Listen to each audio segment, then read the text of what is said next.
Hostel की अपनी एक कहानी होती है। कुछ कहानियां हंसी मजाक की होती हैं, तो कुछ ऐसी होती हैं जो आपकी रूह कंपा देती हैं। आज मैं आपको एक ऐसी ही कहानी सुनाने जा रहा हूं, जो एक स्टूडेंट के साथ घटी थी। ये कहानी है राजेश की, जो एक छोटे से गांव से शहर में पढ़ने आया था। राजेश को शहर के एक पुराने हॉस्टल में कमरा मिला था। कमरे का नंबर था 13 और इस कमरे के बारे में कई डरा देने वाले सच्ची कहानी थे।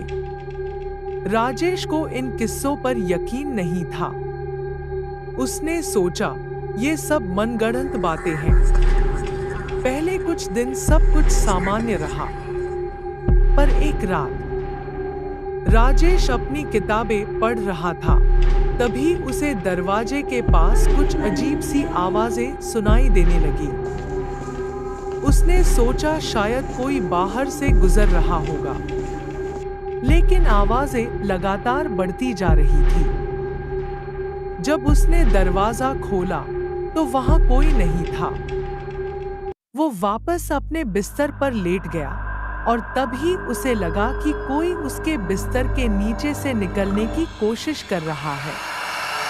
उसकी सांसें थम गईं। उसने हिम्मत जुटाकर बिस्तर के नीचे झांका। वहां कुछ नहीं था। अगले दिन राजेश ने अपने दोस्तों को ये बात बताई। सभी ने इसे मजाक समझा और हंसने लगे। लेकिन उस रात जब राजेश सो रहा था, उसने महसूस किया कि कोई उसके कमरे में चल रहा है। आवाजें धीरे धीरे उसके पास आ रही थी। जब उसने आंखें खोली तो उसने देखा कि एक धुंधली सी परछाई उसके बिस्तर के पास खड़ी थी। उसकी आंखें लाल थी और चेहरा भयानक था। राजेश चीखना चाहता था, पर आवाज नहीं निकल रही थी।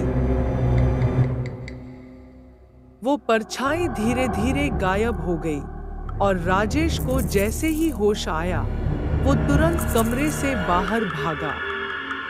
अगले दिन उसने कमरा बदलने की अर्जी दी, लेकिन किसी ने उसकी बातें नहीं सुनी। 2 दिन तक राजेश बाहर सिक्योरिटी के पास सोया। फिर उसने दूसरा हॉस्टल देखा और जल्द ही उसे दूसरा हॉस्टल मिल गया।